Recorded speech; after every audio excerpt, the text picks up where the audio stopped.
Bienvenidos a la divagación total. El menú para hoy en Tartamundo, en Pase a Exponer, El Gigante de Hierro, de Brad Bird. Te presento a Sofía Cera, una autora de cómic desde el norte de México. ¿Y qué les pondré para llevar? Averigüenlo al final. Pero ¿por qué no comenzamos de una vez? A la voz de Fuga.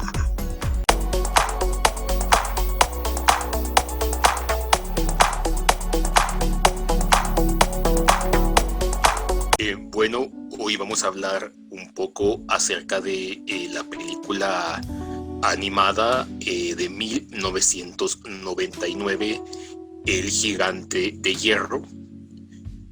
Una película dirigida por Brad Bird, animador conocido por trabajos como Los Increíbles y Ratatouille en Pixar, y también por trabajar varios años en Los Simpson, con Fox, esta serie de Los Simpson. Bueno, El Gigante de Hierro es una de las películas animadas, una de las mejores películas animadas, a mi parecer. De hecho, para mí es como mi favorita de películas animadas, inclusive metiendo a la lista o metiendo al ruedo a animación japonesa, francesa. Para mí El Gigante de Hierro es como la que más me gusta, es la que más me emociona, sobre todo el final, ese final que tiene El Gigante de Hierro siempre invariablemente me saca la lagrimita. Está bastante emotivo, bastante emocionante. Bueno, la película El Gigante de Hierro se estrenó en el año de 1999. Está dirigida por Brad Bird, y esta película se basa en un libro de Ted Hughes, un poeta y escritor, que también se le conoce por hacer libros infantiles, historias infantiles. Y él hizo este libro que se llama The Iron Man, el hombre de hierro. Tengo entendido, por ahí vi un dato, que tuvieron que cambiarle el nombre al libro de Iron Man a el de Iron Giant, el gigante de hierro, porque para no tener problemas legales, ningún tipo de problema legal con Marvel Comics por el personaje del mismo nombre, el Iron Man de Marvel. No sé si este dato es verdad. Yo aquí las portadas que encontré del Gigante de Hierro, de la novela del libro de Ted Hughes, pues dicen de Iron Man. No sé si posteriormente sí se le cambió el nombre. Ted Hughes, por lo que veo del libro, es uno de estos autores de literatura también infantil, pero que se toma muy en serio a este público. No los toma como tontos, sino que sí les da el trato digno que se merecen los niños, que es algo que suele pasar mucho con la temática de la literatura infantil, que los autores luego hacen historias muy tontas o muy simples, pensando que los niños no entienden o no comprenden ciertos temas. Bueno, temas fuertes como la muerte, la pérdida, cosas que siempre están circundando al ser humano en la vida. Y los niños perciben todas estas cosas de igual manera como lo hacemos los adultos, solo que ellos desde otra perspectiva. Y es ahí donde se sabe cuando hay un buen autor de literatura infantil, porque no quita estos temas de las historias infantiles, sino que los usa, solamente les da el enfoque que los niños tienen acerca de esto. Y Ted Hughes parece que lo hacía también, al igual que otros autores como Michael Ende o Neil Gaiman. ¿De qué va The Iron Man de Ted Hughes? Bueno, trata de un robot gigante que sale del mar en Inglaterra. Este robot encuentra a un niño, se encuentra con un niño, se va haciendo pues ahí amigo de él, y mientras tanto este robot roba piezas, chatarra, refacciones de maquinaria de las granjas de por ahí cerca de donde apareció este robot. En el libro no sé, el origen del robot no es espacial, o cuando menos no parece serlo, simplemente emerge del mar. Y bueno, el robot anda tomando refacciones, tomando chatarra que hay cerca de ahí de las granjas para repararse a sí mismo. Y eventualmente termina defendiendo a la ciudad de un dragón espacial, ¿no? Un dragón que viene del espacio. Este robot pues resulta ser el protector al final de la ciudad al enfrentar a este peligro. La trama parece en efecto fantasiosa, parece, bueno, algo así que dirías poco profundo, simplemente para entretener a los niños, pero realmente la metáfora es más profunda. Bueno, primero habría que agregar que es una metáfora un poco, porque el personaje de Iron Man, este robot gigante, se va reparando a sí mismo ya les digo, con chatarra que encuentra, con refacciones de maquinaria que roba de las granjas. Y el mensaje es ese, ¿no? Un ser que se va reparando a sí mismo para poder seguir en el camino, ¿no? Para poder seguir adelante. Al parecer, esto es una alusión es una metáfora, una parábola de lo que pasaba en aquel momento con los hijos de Ted Hughes, quienes estaban superando o estaban pasando por el duelo de la pérdida de su madre, de la mamá de ellos. Entonces, bueno, pues era un poco los hijos teniendo que repararse a sí mismos de esta pérdida para poder continuar con la vida, que es un poco lo que nos pasa a todos cuando perdemos a alguien, cuando nos sucede alguna desgracia. Tenemos un poco que salir de esa depresión, repararnos poco a poco para poder continuar. Y el Iron Man, este robot gigante del libro de Ted Hughes, es lo que simbolizaba, ¿no? Un ser que estaba herido, pero tenía que irse reconstruyendo con lo que encontrara, ¿no? Con lo que iba encontrando alrededor.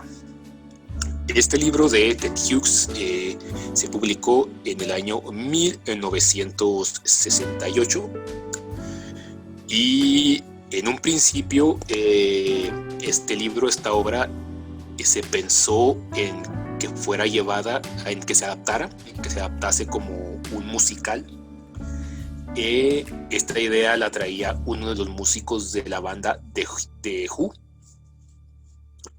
pero no se concretó al final, no sucedió este proyecto. Incluso me parece que sí se compusieron algunos temas, música y tal, pero no llegó a materializarse.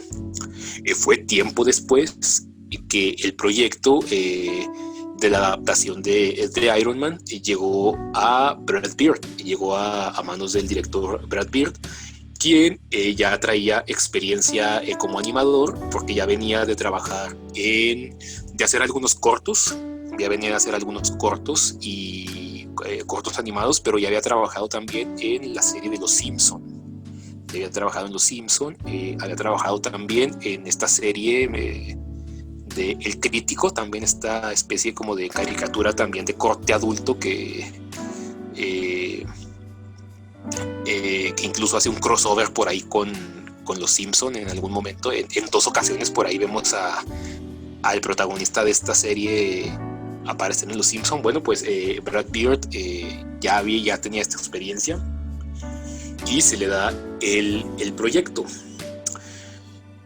¿De qué va el gigante de hierro? Vamos a dar una pequeña sinopsis y luego, en base a lo que trata la película, pues apuntar las curiosidades o cosas que me gustaría comentar, ¿no?, acerca de esta película. El gigante de hierro trata acerca de...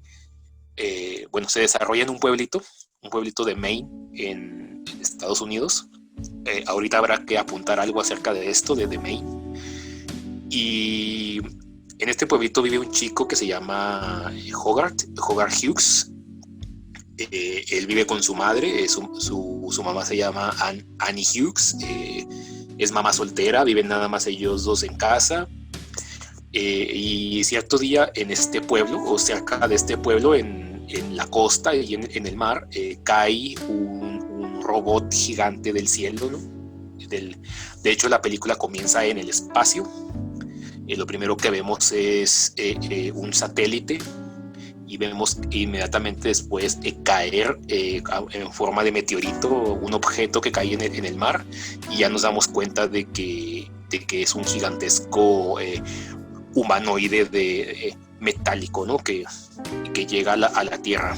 Bueno, pues eventualmente este robot gigante se esconde, como que se oculta ahí en los bosques aledaños del pueblo, porque pues es un pueblo de estos muy agrestes, muy rurales de Estados Unidos. Sobre todo, bueno, la película está situada en los años 50, más precisamente en el año 1957, entonces nos imaginamos un pueblillo así al estilo, ¿no?, a este estilo rural, inclusive así como un poco como nos ponen el Smallville de Superman, o así un pueblillo rural y tal, con granjeros y todo este tipo de cosas, y hay un bosque ahí, los bosques aledaños al pueblo. El robot se esconde ahí, está oculto, ¿verdad?, y está un poco desorientado, ¿no? Nos muestran que este robot pues sufrió algún daño al caer desde el espacio, o ya había sufrido el daño desde antes, y está un poco como amnésico, ¿no? Como que no sabe quién es, qué ha pasado, ¿no? Y en cierto momento nuestro protagonista Hogarth, este niño que es el protagonista, se encuentra con el robot y comienzan una relación, ¿no? El niño comienza una relación con este personaje extraño, con este gigantesco robot. Es una relación que va escalando, ¿no? Como dicen algunas personas, increciendo, va escalonada la relación que tiene Hogarth, este niño, con el gigante de hierro, porque comienza en una relación un poco como la de una mascota. Primero es como una mascota, luego una especie de amigo. El gigante se va convirtiendo más en su amigo, hasta que finalmente termina siendo pues el héroe de la película, ¿no? Y al principio efectivamente es así, ¿no? Al principio, cuando Hogarth se encuentra con el robot en los bosques, es muy parecido, como un poco como cuando los niños se topan ahí que salen a jugar a la calle y tal, y se topan a algún perro, ¿no? Alguna mascota, y la llevan a escondidas a la casa, le dan de comer a escondidas porque la mamá no quiere animales en la casa y tal, y se van volviendo amigos del perro, y es su mascota como a escondidas, ¿no? Un poco es lo que pasa al principio con Hogarth y el gigante, que es el gigante se lo topa en el bosque, lo empieza a seguir, lo empieza como a imitar, y se vuelve un poco como la mascota del niño. Pero poco a poco, con la relación que van teniendo, con lo que Hogarth le va enseñando al robot, se va volviendo cada vez más humano, se va volviendo más entendido del lenguaje, de las emociones humanas, y poco a poco se convierte más, pasa de ser una simple mascota, más como un compañero, ¿no? Como a un amigo de Hogarth, hasta que finalmente ya al final de la película pues lo veremos transformado en el héroe, ¿no? En el héroe de la historia. Bueno, además de Hogarth y el gigante de hierro, que vendrían a ser un poco los meros protagonistas, por decirlo así, porque la relación entre ellos dos es la que es el centro de la película, tendríamos a otros personajes también importantes, que también son también coprotagonizan un poco la historia, o sostienen un poco la trama, o bastante. Tenemos a la mamá de Hogarth, que es Annie Hughes. Annie Hughes, una madre soltera de acá de los años 50 que trabaja como camarera en un restaurante. Tiene que criar sola a Hogarth. No sabemos muy bien qué pasó con el padre de Hogarth, pues que ya no está con ellos, ¿verdad? Tenemos a otro personaje que es Dean. Dean va a ser el compañero, el cómplice de Hogarth. Va a ser este personaje buena onda que siempre le va a caer muy bien a la audiencia. Este hombre así como alivianado, ¿no? Como buena onda, que se entiende muy bien con Hogarth, y que va a ser su cómplice a la hora de lidiar con el asunto de este robot gigante, ¿no? Incluso él le va a ayudar a esconderlo, le va a ayudar a mantenerlo oculto, ¿no? Mientras ven qué hacen con él. Un personaje también bastante importante, es realmente el apoyo, el cómplice de Hogarth, Ed Bean. Y luego tenemos también a Kent Masley.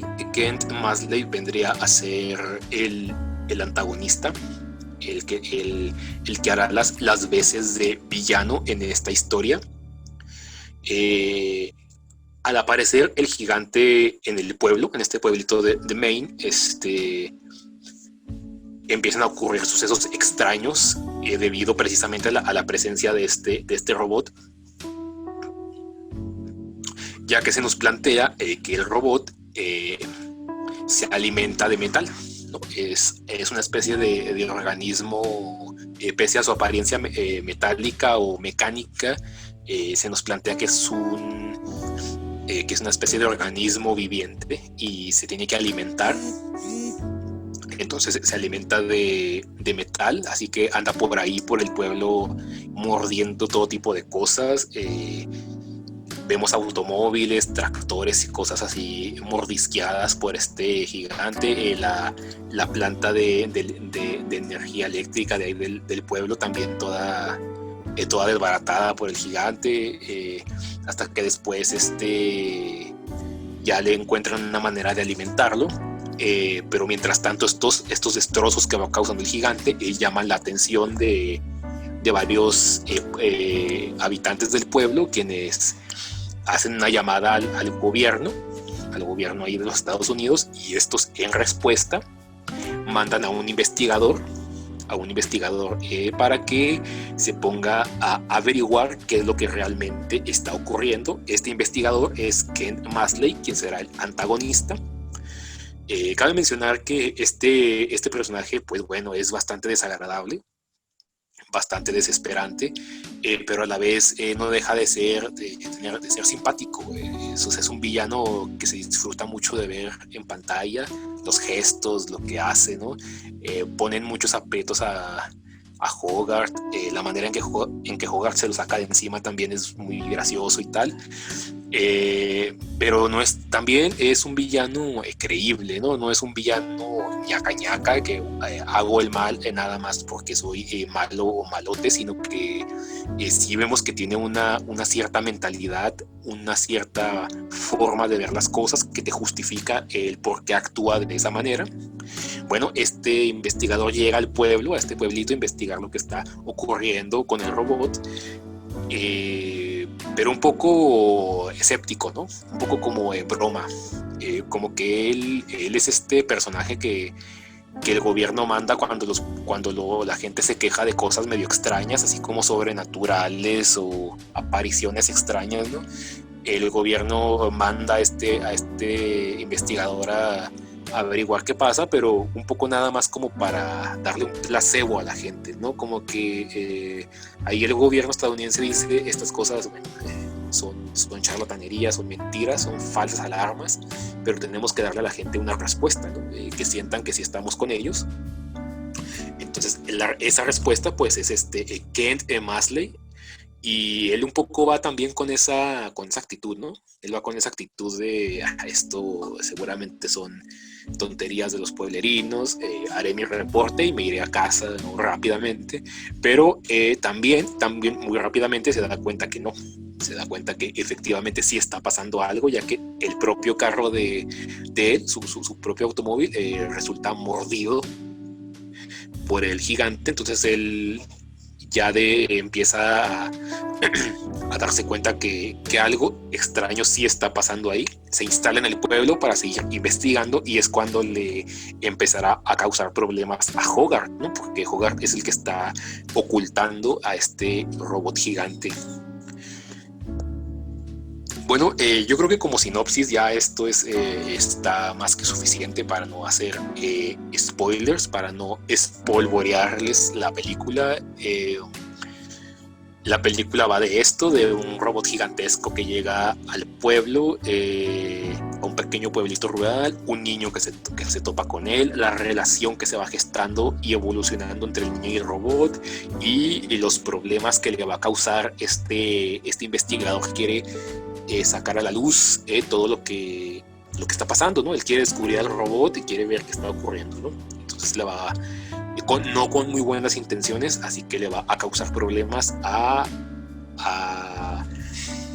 Hogarth. Bueno, empezamos con ciertas cosas. Por ejemplo, una primera cosa a apuntar sería el nombre del protagonista, bueno, el apellido, Hogarth Hughes, y su mamá Annie Hughes. Desde luego, esto es una alusión o es un homenaje, por decirlo así, una referencia a Ted Hughes, escritor del libro en el que está basada la película. Y luego hablaríamos también de algo, de lo que es el concepto de la película. Esto es algo que a mí me gusta bastante ya sea en proyectos impresos y también en proyectos audiovisuales como como los proyectos cinematográficos o de animación, cuando le meten un concepto, es decir, que no te cuentan la historia nada más por contarte algo, sino que le van metiendo una serie de conceptos, de referencias, de los porqués de, ¿no? Del por qué meten un elemento, no simplemente porque se vea bonito o padre, sino que sí te lo van envolviendo todo en una sola atmósfera temática, ¿no? Por ejemplo, esta película está ambientada en los años 50, más precisamente en el año de 1957, y es en la plena Guerra Fría, ¿no? En la época correspondería a la Guerra Fría, cuando toda la gente estaba muy paranoica y con mucho miedo de que se fuera a desatar una guerra nuclear, una guerra con misiles con Rusia, ¿no? Con el país de Rusia. Y de hecho la película empieza con el satélite Sputnik. Es lo primero que vemos ahí orbitando en la Tierra, el satélite Sputnik. Y este satélite va a ser mencionado varias veces, de hecho bastantes en la película, el satélite Sputnik, y a los rusos también, ¿no? También a los rusos los van a estar mencionando mucho, aunque jamás aparecen. Los mencioné nada más porque la gente está como siempre con este tema, está un poco paranoica, y esa es la primera cosa, ¿no? Se eligió esa época precisamente por eso, ¿no? Porque al parecer, en palabras del director, pues bueno, los 50 son una época como muy, que se pareciera ser muy alegre, ¿no? Muy colorida, ya saben, las hamburguesas, las malteadas, esta imagen de la ama de casa, ¿no? De la ama de casa, el estilo de vida americano, ¿no? La hora de la cena y tal. Pero debajo de todo eso, de los pueblerinos amables y pacíficos, estaba la paranoia, ¿no? Se vivía la paranoia de que en cualquier momento te caía un misil encima.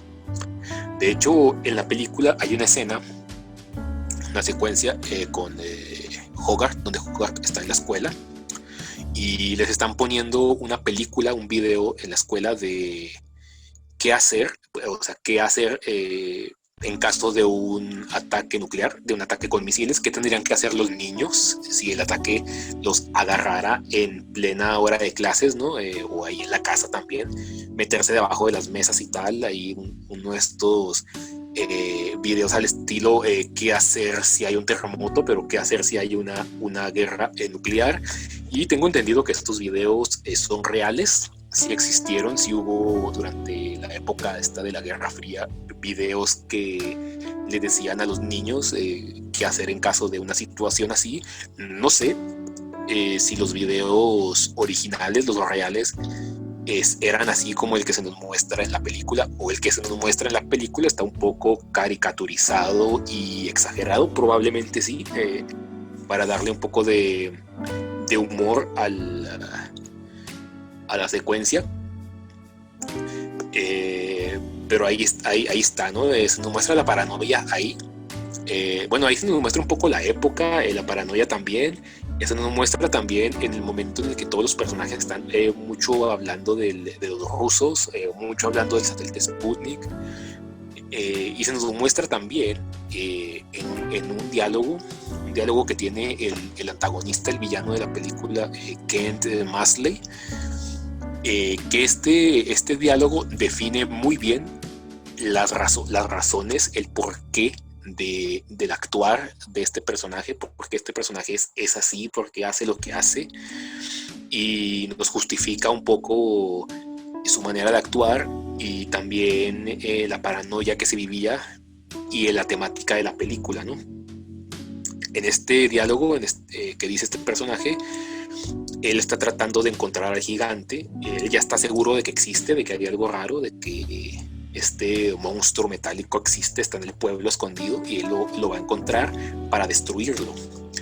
Y él le dice a Hogarth, a nuestro protagonista, le dice que él no sabe si ese robot, si esa cosa la construyeron los rusos o la construyeron los marcianos, no sabe si es buena o es mala. Lo único que él sabe es que no la construyeron ellos, y como no la construyeron ellos, pues hay que destruirla, ¿no? Hay que destruirla antes de que nos destruya a nosotros, ¿no? Lo que él dice así, poniéndonos ya en la voz del personaje, dice, lo único que sé es que no lo construimos nosotros, y entonces hay que destruirlo, ¿no? O sea, con nosotros, bueno, él se refiere a nosotros los estadounidenses, ¿no? Los americanos no construimos esta cosa, así que como no pertenece a nosotros, pues hay que destruirla, ¿no? Ese es el pensamiento, ¿no? que se vive, que demuestra este personaje y que hace que haga la mayoría de las cosas que hace, ¿no? Y ahí entendemos, ¿no? Precisamente la paranoia que se vivía, de que cualquier cosa podía ser un espía ruso, cualquier cosa podía ser un arma rusa, cualquier cosa podría ser algo ahí que iba a desatar la guerra nuclear, ¿no? Otras cosas para apuntar, además de los años 50 también, el personaje de Hogarth es un niño aficionado a todas estas cosas, a la ciencia ficción, a las películas de terror, a los cómics. Es un niño que siempre está metido, inmerso en estas ficciones, ¿no? En estas cosas así. Lo vemos ahí cuando la mamá lo deja solo en casa, porque bueno, ella tiene que trabajar y tal, y lo deja solo en casa y él se desvela viendo películas de terror y comiendo con este famoso Twinkie inyectado de crema batida que vemos ahí en la película, ¿no? Ahí comiendo toda clase de comida chatarra y viendo estas películas de terror cincuenteras. Y precisamente esa es otra cosa, es que esta película del Gigante de Hierro tiene influencias, tiene un estilo en los diseños y en tal de las películas de terror de los 50, ¿no? Lo podemos ver en la secuencia final, ya en el mero clímax de la película, cuando vemos que el Gigante de Hierro nos muestra que tiene en realidad un armamento escondido, ¿no? Descubrimos que el Gigante de Hierro es fue construido con algún final bélico, es una especie de arma, y lo vemos sacar de hecho un montón de armas, ¿no? Y el diseño de las armas es muy cincuentero, ¿no? O sea, el diseño de las armas es muy al estilo de las películas de ciencia ficción de los años 50.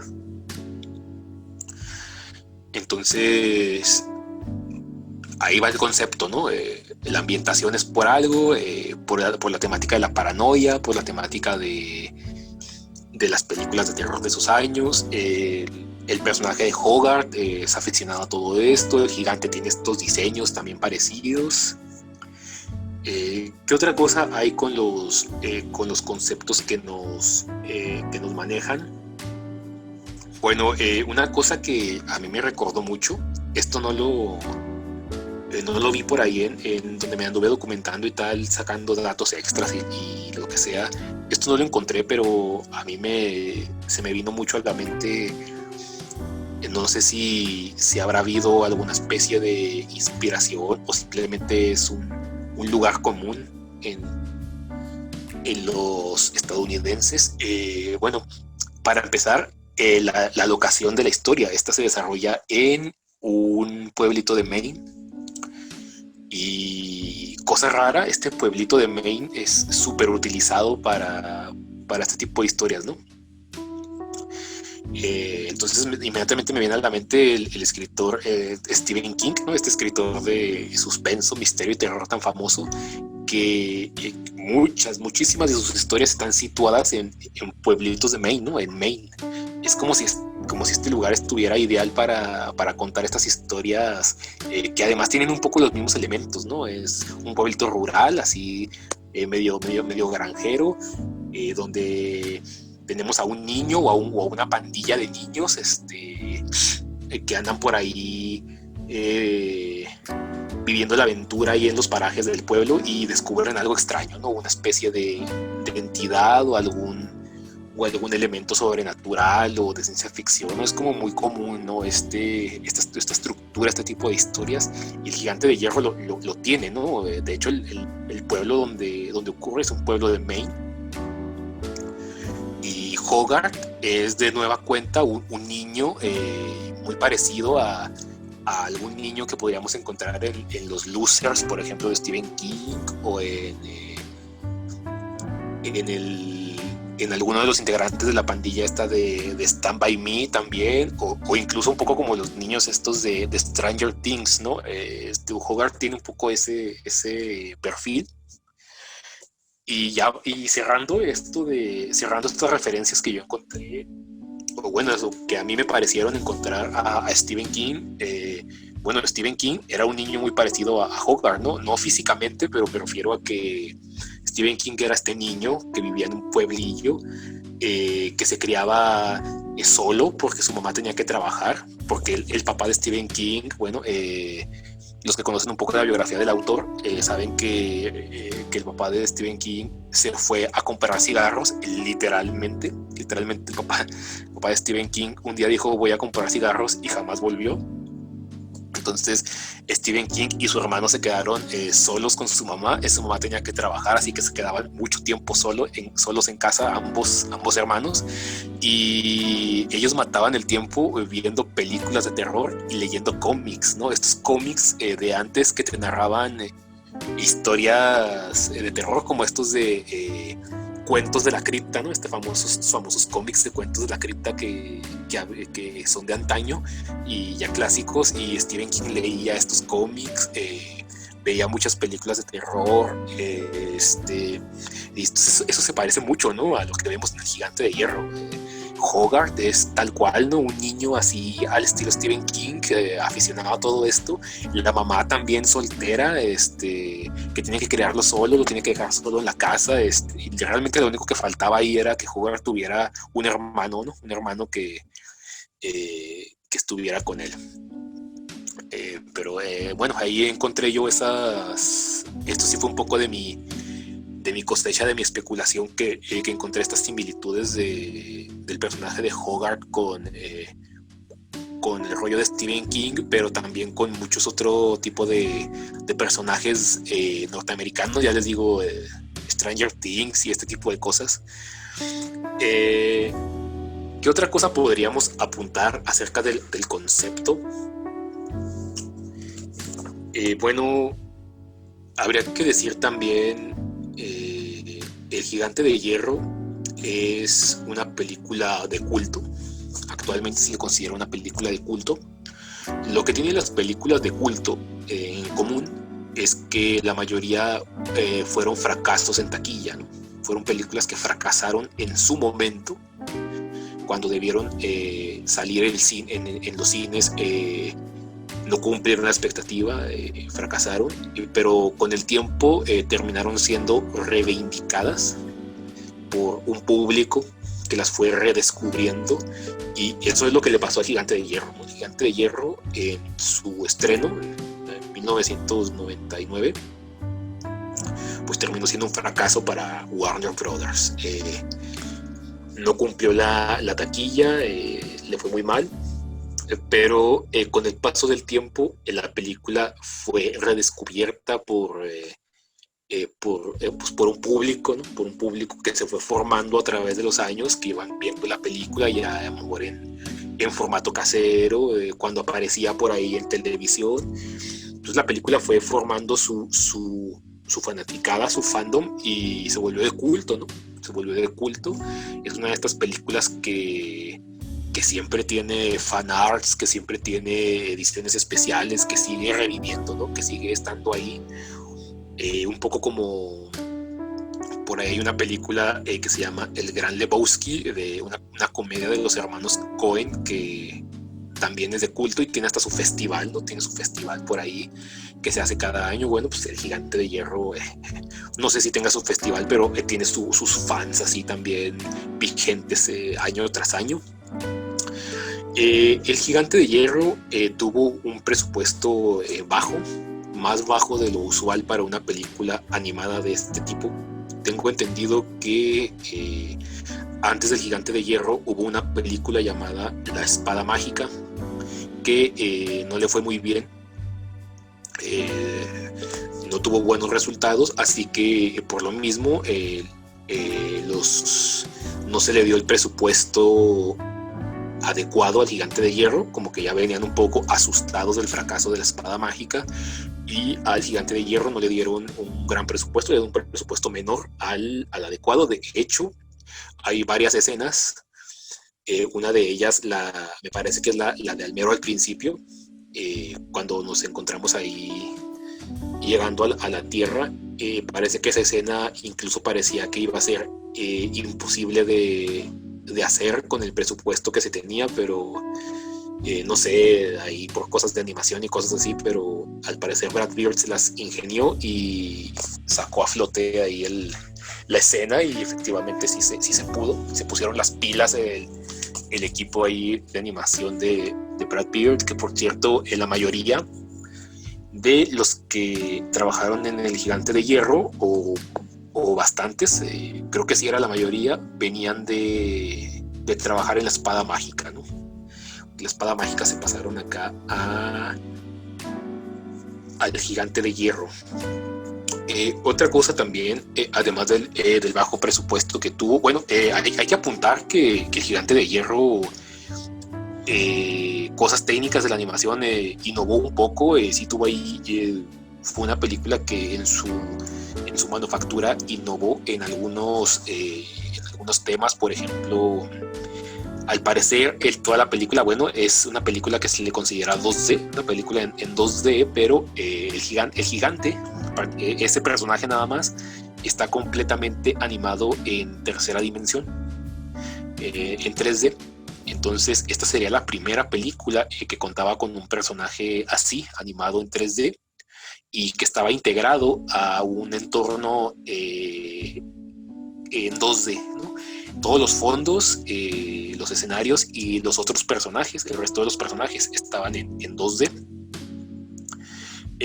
Se tuvo que integrar, se tuvieron que utilizar varias técnicas, desconozco exactamente cuáles, pero se utilizaron varias técnicas para poder integrar el modelo 3D del gigante a los entornos 2D, que se sintiera que el gigante estaba también en 2D, o sea que las técnicas estas que les digo que se usaron fueron principalmente para eso, para darle al gigante un aspecto de que también estaba en 2 dimensiones. Lo que sí sé, por ejemplo, es que una de las cosas que se hizo es que al resto de los personajes se les dio un sombreado, un acabado muy simple, ¿no? Si vemos la película nos vamos a dar cuenta que los personajes no tienen un gran juego de luz y de sombra, sino que tienen más bien un coloreado sencillo, un poco como a sólidos, colores sólidos, lo que dicen los flats, un poco así. Sí, bueno, sí tiene por ahí algún degradado y cosas así, pero en general son colores muy simples. Esto se hizo porque el gigante no se podía sombrear por las técnicas de aquel entonces, de allá de estos finales de los 90s. No había todavía el modo de lograr que el gigante, que estaba en tercera dimensión, que estaba animado de manera 3D, se viera sombreado igual que los demás personajes. Así que lo que hicieron fue que en lugar de igualar al gigante a todo lo demás, igualaron todo lo demás al gigante, ¿no? Le quitaron sombreado a los personajes, los dejaron más sencillos, pero aún así se ven muy bien, ¿no? La película quedó bastante bien, visualmente se ve bien padre. La integración que hicieron de este modelo 3D a lo demás quedó muy bien. Otra cosa me parece también es que los escenarios naturales, todos estos bosques, se hicieron también con una técnica innovadora en aquel momento. Disculparán, no sé exactamente qué técnica es, pero sí sé que se utilizó una técnica distinta, novedosa, novedosa en aquel entonces. Ahorita no sé, ya será cosa más choteada, pero en aquel entonces no novedad. Para estas tomas panorámicas que tenemos de los bosques, porque bueno, el gigante, valga la redundancia, es bastante alto, ¿no? Dentro de la ficción de la película mide, se supone que unos 15 metros de altura. Entonces hay muchas tomas en las que vemos las cosas desde la perspectiva del gigante. Incluso cuando Hogarth viaja sobre el gigante, en la mano del gigante, y vamos viendo cómo Hogarth ve los bosques, ¿no? Desde arriba. Son unas tomas panorámicas, y vemos los árboles moviéndose, ¿no? Conforme el gigante va avanzando. Esos movimientos, esas tomas se hicieron con esta técnica que les digo, más novedosa. Entonces sí innovó ahí también en varias cosas en cuanto a animación. Otra cosa que a mí me gustó bastante me gustó del Gigante de Hierro, de innovación, fue que Brad Bird no hizo caso a ciertas sugerencias. Al parecer, el estudio le dijo a Brad Bird que, no sé, los productores o esta gente de corbata que siempre está por ahí opinando, le dijo que tenía que usar patiños o mascotas para que fuera más fácil la promoción, incluso yo creo la generación de merchandising. Con patiños y mascotas me refiero pues a esta cosa típica de las animaciones, de este tipo de animaciones, ya no solo de Disney, sino otro tipo de animaciones que utilizan mucho esto, ¿no? Por dar un ejemplo, o así rápido, por ejemplo en Aladino. En Aladino tenemos al changuito de Aladino, el que siempre anda acompañando a Aladino. Tenemos al loro que acompaña al villano. Y tenemos también al tigre del sultán, ¿no? Como que estas mascotas que siempre están ahí en las películas animadas. En Hércules, por ejemplo, también tenemos no sé, a los patiños, a los ayudantes de Hades, estos dos personajes pequeños. Tenemos a Pegaso, que es como la mascota de Hércules también. Siempre están estos personajes, ¿no? Siempre están estos personajes como estas mascotitas, estos patiños que siempre están acompañando los personajes principales. Incluso me parece que en esta película de Anastasia, que es una película que no es de Disney, pero también es una animación así, a 2D, también metían por ahí, me parece, un animalito, una mascota, ¿no? Entonces le dijeron a Brad Bird, mete una mascota, unos animalitos ahí para que sea más fácil la promoción y todo. Y Brad Bird dijo, nada de eso, no quiero ni patiños, no quiero animalitos ni mascotas, no va a haber nada de eso. Otra cosa que tampoco quiso hacer Brad Bird es meter números musicales, cosa que yo agradezco bastante, porque aunque hay algunas películas que me gusta la música, como en Hércules, por ejemplo, me gustan mucho las canciones, en Toy Story también me gustan las canciones, pero muchas no, la verdad. Yo no soy de musicales, y creo que Brad Bird quería hacer una historia, quería hacer un relato, y quería desmarcarse de la animación que se venía haciendo hasta ese momento. Quería mostrar que no iba a ser un producto simplemente para niños como el que se estaba haciendo hasta ese entonces, sino que quería hacer algo distinto. Quería un poco ponerle en la mesa a las personas que la animación puede contar historias un poco más profundas, ¿no?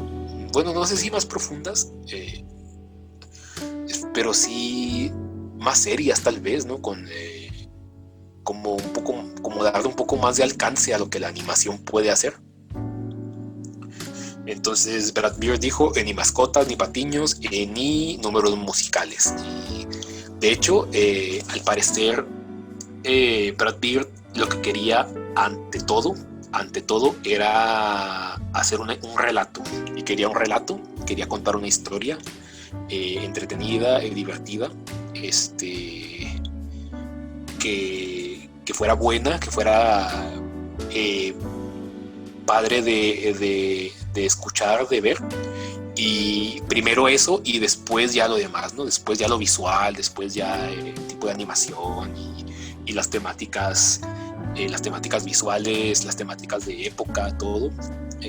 Primero, ante todo, una historia, tener una buena historia que contar, y luego ya lo demás, ¿no? Y quitando todo lo que pudiera distraer del relato, o que pudiera como un poco ser como una especie como de, no sé, como de engaño o distracción para disfrazar la historia, como podrían ser, ya les digo, estos animalitos, estas mascotas. Él dijo, no, nada de eso, la historia se tiene que sostener por sí misma, por sus elementos, por todo lo que nos quiere transmitir. Una cosa más que podríamos apuntar, bueno, les decía que los años 50 tienen mucho que ver con estos, con lo visual de la película. Tengo entendido que los diseños de la película se hicieron para la década de los años 40, o sea, la ambientación fue de los años 40, pero luego terminó siendo para los 50, años 50.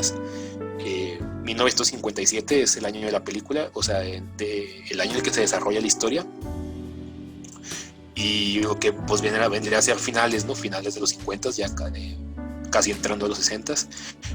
Y tengo entendido que los primeros bocetos, cuando menos lo primero, fue hecho por un ilustrador que trabajó también haciendo varios de los diseños de Star Wars, de la trilogía original.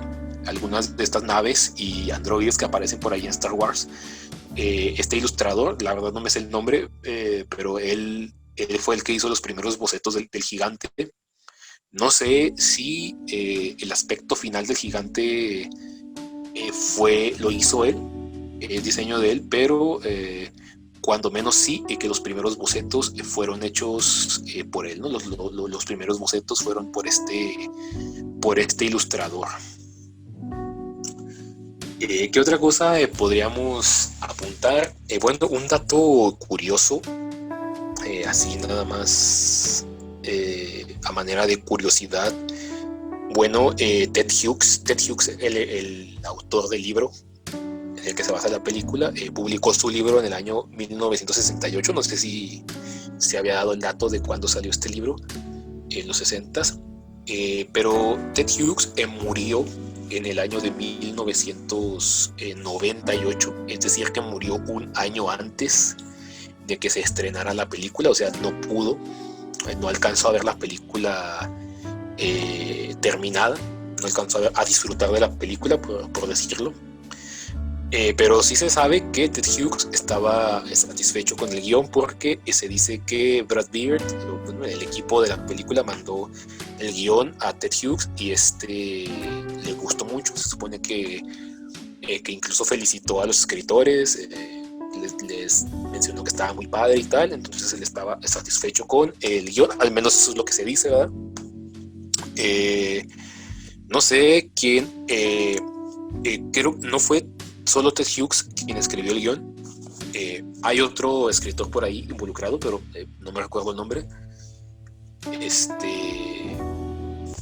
Pero el trabajo de estos los escritores sí fue del agrado de Ted Hughes. ¿Qué otra cosa podríamos agregar ya para terminar? Bueno, también otra curiosidad. La voz del Gigante de Hierro. El Gigante de Hierro tiene muy pocas palabras, muy pocos diálogos. Algunos son puros sonidos así. Y estos son interpretados por Vin Diesel.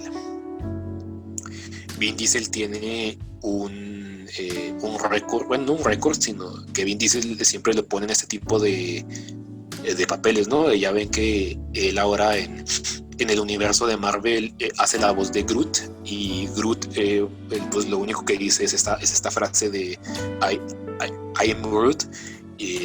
Y bueno, pues ya Vin Diesel ya había hecho algo parecido en esta película con la voz del Gigante de Hierro, es interpretada por Vin Diesel. Creo que sería ya el último dato así para agregar. Ahí tienen El Gigante de Hierro, una película de animación de 1999, dirigida por Brad Bird, que rompió en su momento ciertos no sé si estereotipos, de paradigmas, de formas de hacer estas películas animadas. Se desmarcó de ciertos elementos, trajo una historia bastante, pues no sé, fresca, sustancia sobre estilo. Hay películas a las que son más estilo que sustancia. Esta es todo lo contrario, es el ejemplo de cómo se trabaja un concepto y se empapa de todo eso, se crea un andamiaje alrededor de todos los elementos, y se crea, bueno, una historia pues, que se vuelve bastante memorable, ¿no? Que cuando se hace con un concepto y con una intención, no nada más el hecho de vamos a hacer una animación para sacar juguetes y para sacar ahí la feria, el dinero, sino que sí, así como con la intención de contarnos algo, salen las cosas muy bien. De hecho, otra cosa que habría que apuntar ya antes de para irnos finalizando esta pequeña plática, es que los personajes se sienten bien humanos. Annie, la mamá de Hogarth, Dean, Kent, e incluso los personajes que aparecen ahí como de apoyo, se sienten bien reales, se sienten bastante humanos. Incluso el propio Gigante de Hierro, empatizas con él, pese a que es una máquina y tal, vas empatizando con él. O sea, me parece que está muy bien construido todo. Y por ahí se me estaba pasando un último. Claro, el concepto original de la película, no original, sino el concepto con el que Brad Bird presentó el proyecto, el pitch, fue el planteamiento de qué pasaría si un arma un arma de fuego, una pistola, de repente tuviera alma y decidiera que ya no quiere ser un arma, ¿no? Que no quiere dañar ni herir a nadie, ¿no? Ese fue lo que planteó Brad Pitt, y es un poco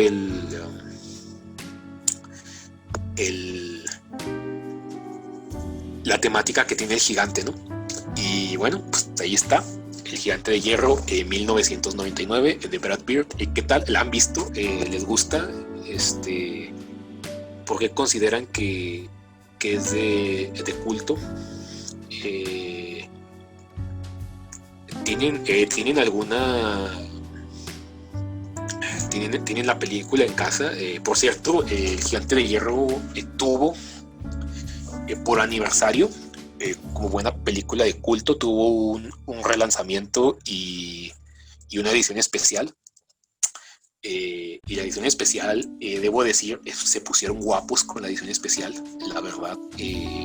No fue simplemente remasterizar la película y ponerla en un formato casero o tal, sino que sí que se pusieron guapos. Armaron un paquete, ¿no? Que traía, bueno, el formato casero, el DVD, o no sé, el Blu-ray, el formato ahí, el disco, la película en sí. Para la película se generaron 2 escenas completamente nuevas. Se animaron 2 escenas, 2 secuencias nuevas para el material extra. Una de las escenas es un sueño que tiene el propio gigante, en el que se nos permite ver un poco más del pasado, de su pasado. Ahí nos damos cuenta que el gigante como que pertenecía a una especie de fuerza bélica de muchos gigantes igual que él, que se dedicaban como a destruir planetas, una cosa así un poco los Saiyajin, ¿no? Los Saiyajin que iban ahí destruyendo planetas, y es un poco, pues nos da a entender que este robot pertenecía como a un escuadrón o una especie de convoy o de grupo de robots. En algún momento se separa de ellos y cae en la Tierra, ¿no? La otra secuencia es una ampliación o un desarrollo más de la relación entre el personaje Dean y la mamá de Hogarth, Annie. Un poco la relación que ellos van forjando, porque al final de la película, bueno, se nos implica un poco que ellos terminan teniendo una relación ahí sentimental y tal. Entonces, la nueva escena que pusieron es un poco una plática, una interacción entre estos 2 personajes, donde se nos amplía un poco precisamente esto, nuestra relación de estos 2 personajes. También esta edición especial incluía un libro de arte de la película, lo cual siempre se agradece y es muy interesante de ver a la gente que le gusta ver el proceso y que le gusta el dibujo. La ilustración está padrísimo, ver los bocetos, ver las escenas finales, la comparación de escenas finales y bocetos, el trabajo así artístico, pintado y tal, a lápiz o lo que sea, es muy, muy, muy agradable ver los estilos de dibujo de los concept arts. Es siempre algo muy, muy padre de ver. Incluía también, este paquete incluía una figura a escala del robot, del Gigante de Hierro. No sé si en resina o algún material así de estos que se acostumbra para estas figuras. No sé exactamente de qué tamaño es. Una figura así más o menos pequeña a escala del robot. Y también incluía, tengo entendido, un escrito, una especie de mensaje, una carta o algo así, de Brad Pitt, dirigida a todos aquellos fans de la película, ¿no? Que han hecho posible que esta película se convierta en una película de culto, ¿no? Un producto de culto que siga vigente. Y todo esto venía pues en su cajita, ¿verdad? En su edición así padre. Por el aniversario de El Gigante de Hierro. Una cosa que me recuerda esto, que hay que apuntar, es que además del bajo presupuesto que tuvo la película en su momento, la película careció totalmente de promoción. La película se lanzó en verano, se adelantó, no se iba a lanzar en verano, pero se adelantó para lanzarse en verano, y la Warner Brothers no estaba lista, no estaba para nada lista. para hacerle promoción a la película, así que no hizo nada de promoción. De hecho, los que estén viendo el Tartamundo en video podrán ver un afiche en donde se ve el Gigante de Hierro corriendo con Hogarth en las manos, y ese afiche fue el único que se utilizó. No se hizo más nada en cuanto a promoción. O sea, la película tuvo muy poca promoción. No hubo mucha noticia acerca de su estreno. Incluso tal vez eso afectó a su baja taquilla. Pero bueno, en los relanzamientos, en las ediciones especiales, estas de las que les hablo, pues sí que hubo nuevas ilustraciones, nuevas portadas que se hicieron para promocionar esta edición de aniversario, ¿verdad? Yo recuerdo, sí recuerdo cuando salieron estas imágenes nuevas, porque yo incluso las traía por ahí en la computadora y tal, de fondo de pantalla, pero no recuerdo qué año fue exactamente, así que no recuerdo cuántos años cumplía el Gigante de Hierro cuando se hizo esta edición especial, pero bueno, por ahí está, ¿no? Todo lo que se nos quedó a deber, o que se le quedó a deber a la misma película en cuanto a promoción, bueno, pues se reivindicó un poco, ¿no? Con estas ediciones especiales, y ya hubo incluso nuevas portadas y tal. Incluso secuencias de animación nuevas. Tengo entendido que el equipo que trabajó animando la película, pues lo que viene siendo la película original, regresó parte, no sé si todos o parte, regresaron para animar estas dos nuevas escenas que se incluyeron en la edición especial. Bueno, pues esto fue El Gigante de Hierro, una pequeña plática, ya saben, no una reseña, sino una plática así un poco divagatoria, sacando ciertos aspectos interesantes y dando un porqué, precisamente dando un porqué uno cree que esta película es buena. Si yo les digo que esta película me gusta y tal, pues dar unos argumentos de por qué, platicar un poco, opinar acerca de ella, y espero que si no la han visto la descubran. Si la disfrutan tanto como yo de verla una y otra vez, lo sigan haciendo. Esto fue El Gigante de Hierro, aquí en Pase a Exponer de Tartamundo.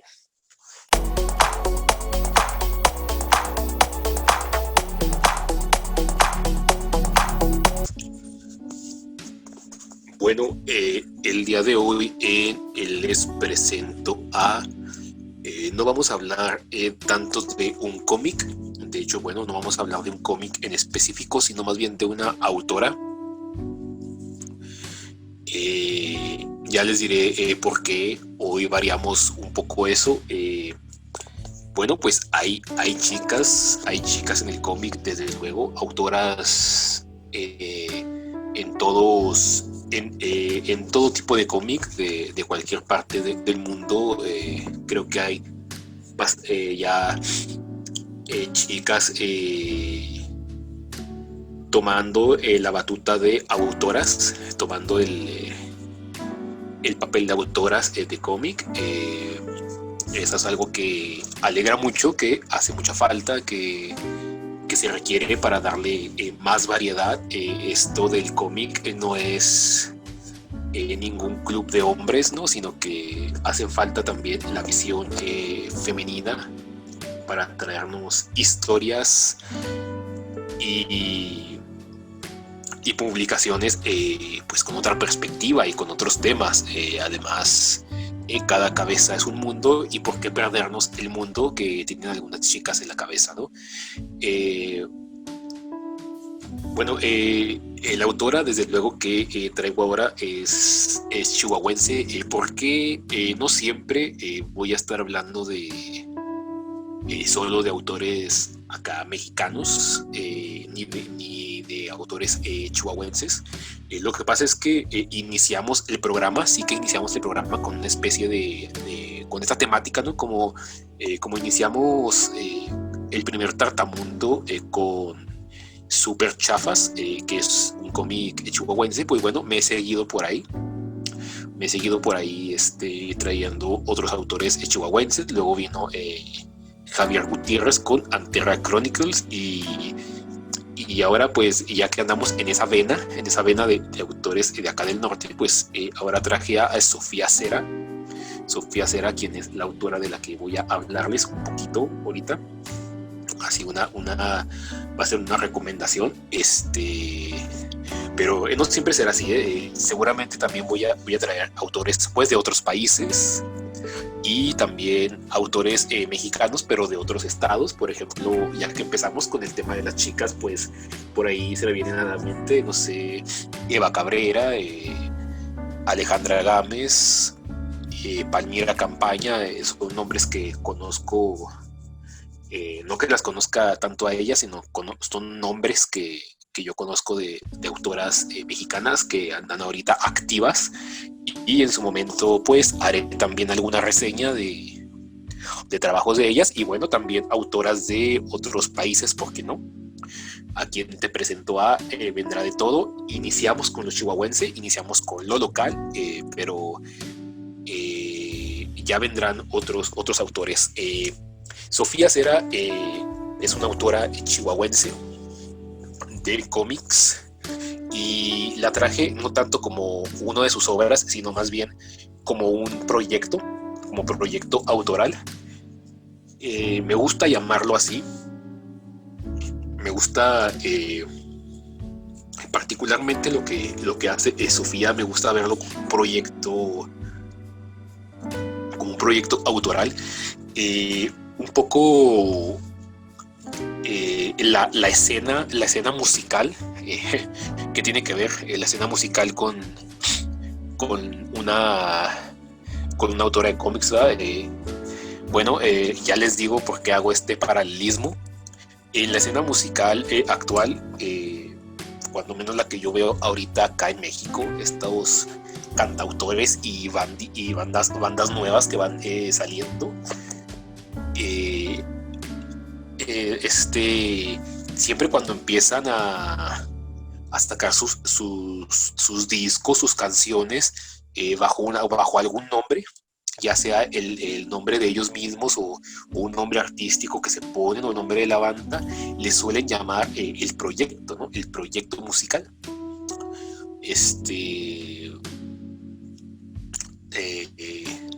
Y creo que el caso de Sofía Cera me parece así, me parece un proyecto autoral, ¿no? O sea, me parece que es una autora que ya con su nombre así, Sofía Cera, saca varias historias, varios tipos de historia, en los que trata varios temas, varias temáticas, varios personajes distintos, y te va ofreciendo una especie de gama de historias que traen como que su estilo gráfico y su estilo narrativo, pero es un buffet, ¿no? Es un menú que ella te va dando. Entonces es como una autora ya que va sacando varias discos o canciones, ¿no? Siguiendo con el paralelismo de la música.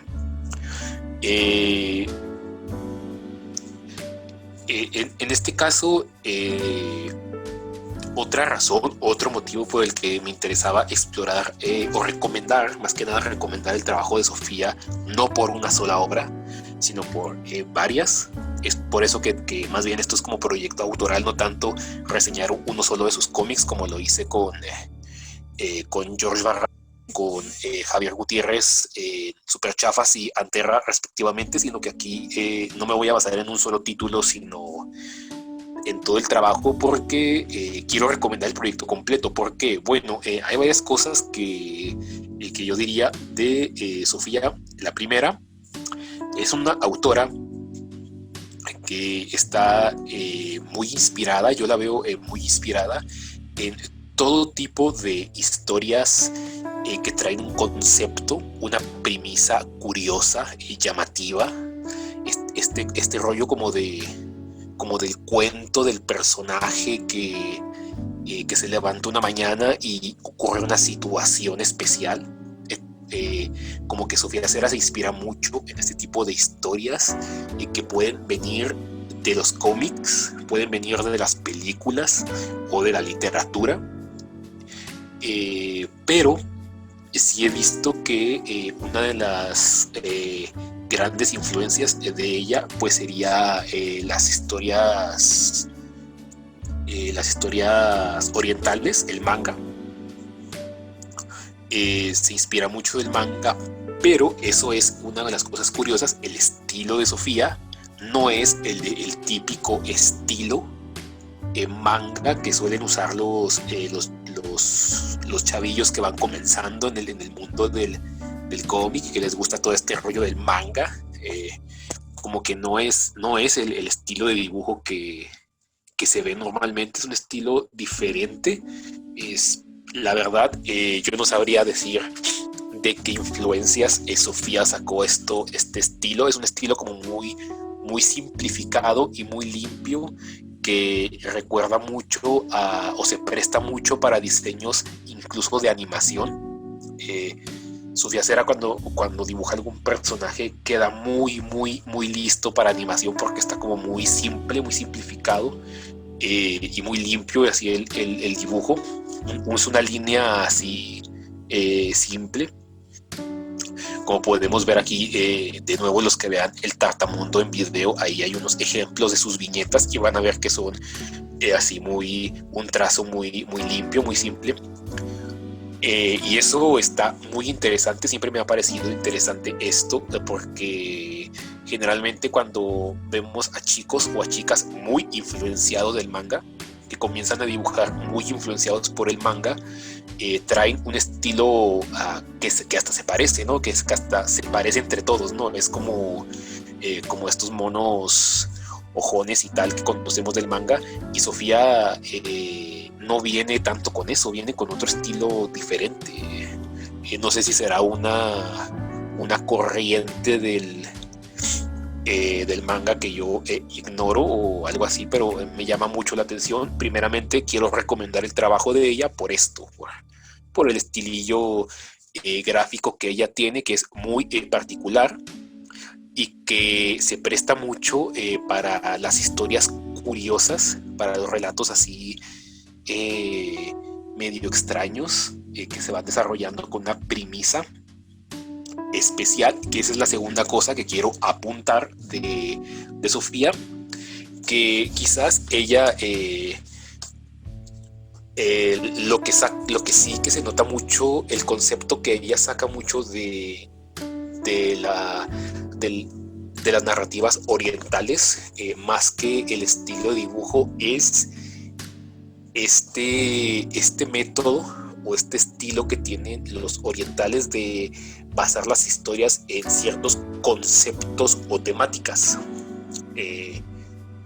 Esto desde luego, bueno, es como yo percibo un poco los trabajos de ella, que siempre tienen una temática o van hacia un concepto. Por ejemplo, en el manga es muy común que las series van sobre algo, ¿no? Van sobre una temática. Por ejemplo, Naruto, bueno, va sobre ninjas. One Piece es sobre piratas, ¿no? Piratas. Boku no Hero es sobre superhéroes, una escuela de superhéroes, ¿no?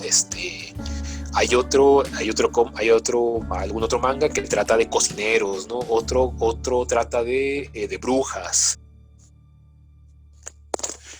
Tenemos también, no sé, por ejemplo, se me viene a la mente la alquimia, ¿no? Con de Full Metal Alchemist. O sea, como que siempre hay una temática, ¿no? Siempre los orientales japoneses te traen un relato, una serie basados como en una temática, y Sofía como que hace mucho eso en sus relatos. Sus historias giran en torno a ciertas temáticas, y es donde ella te da la gama de historias, ¿no? Por ejemplo, aquí ya empezando a recomendar un poco algunos de sus libros. Bueno, ella tiene una serie que se llama Mucho Gusto. Esta serie, la temática es la comida, ¿no? La comida trata acerca de un chef o una escuela culinaria, una escuela de chefs, y el protagonista, bueno, es un aprendiz de chef que también luego termina siendo maestro en esta escuela, y él tiene un problema de sinestesia. La sinestesia es una condición médica que te cuatrapea un poco los sentidos, entonces puedes oler los sabores, por decirlo así, o saborear los sonidos, no sé, algo así funciona la sinestesia. Entonces este personaje utiliza esta particularidad para crear platillos diferentes e innovadores, ¿no? Entonces tenemos mucho gusto. Tenemos también por ahí una de las obras se llama Cambio de Aires, que habla acerca del rescate de animales, de un poco la actitud que tienen algunas personas hacia sus mascotas y cómo a veces podría no estar tan bien. Esta es una historia corta, de esta no les cuento mucho porque esta es una historia cortita. Cambio de Aires. Tenemos también Fuga. Fuga es una historia que nos cuenta la historia de unos personajes que se la echan de pinta en la escuela, ¿no? Esta clásica situación que si no la vivimos nosotros, cuando menos sí conocimos a alguien en la escuela que se la echaba de pinta, que se brincaba la barba. Bueno, pues hay una historia así de Sofía Cera que se llama Fuga. Hay una historia también que se llama Lapsus, que tiene que ver con viajes en el tiempo. Hay otra que se llama Pruébame, en donde que tiene ya tintes de deporte. Sofía Cera por ahí también le gusta la temática de los deportes, entonces tiene de varios temas. Hay también temática LGBT en sus historias y bueno, creo que causa cierto impacto. Yo he visto, he notado en eventos así donde va a vender y demás, que sí tiene un impacto sobre las lectoras, ¿no? O sea, como que el estilo de Sofía sí es un estilo que le llega a las chicas, ¿no? Sí es una lectura que acerca a las chicas al cómic, lo cual es muy padre, porque si las chicas se acercan al cómic, eventualmente podrían también seducirse por el mundo autoral y empezar a sacar sus propias historias. Entonces, qué bueno que también se generen historias que le agraden a las chicas. A veces un poco los autores hombres les falta un poco, ¿no? Ahí sacar temáticas y personajes que puedan empatizar con las lectoras. No todos, sí hay todo tipo de autores, hombres también, que sacan historias con las que las chicas se pueden identificar, pero bueno, en el caso de Sofía vemos que yo particularmente he visto que sí genera un poco de atracción hacia las lectoras, ¿no? Entonces eso también es muy bueno.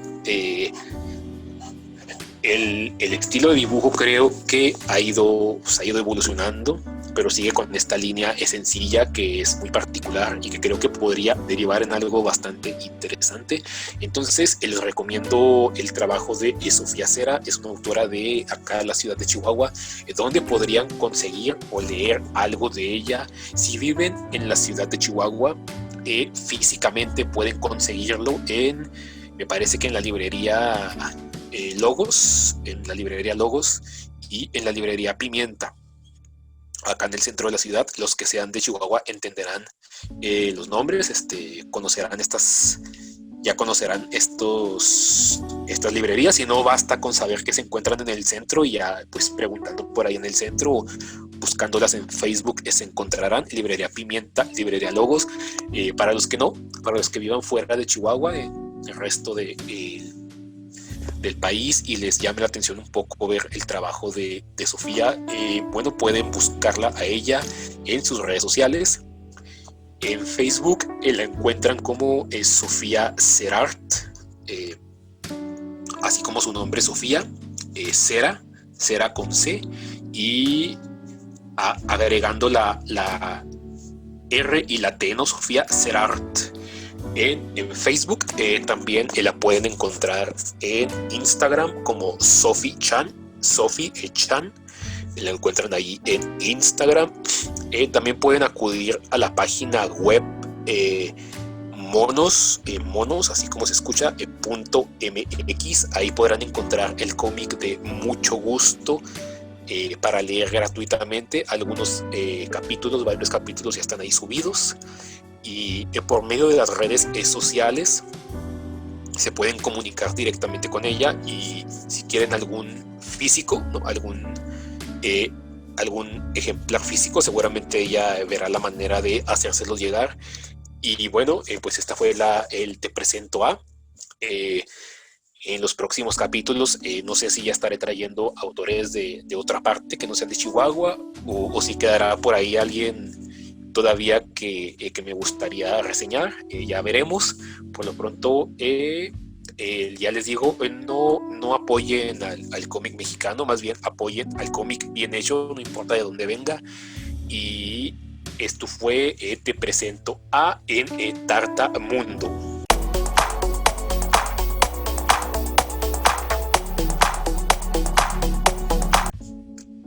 El día de hoy, para llevar, les voy a poner una cita y un fragmento.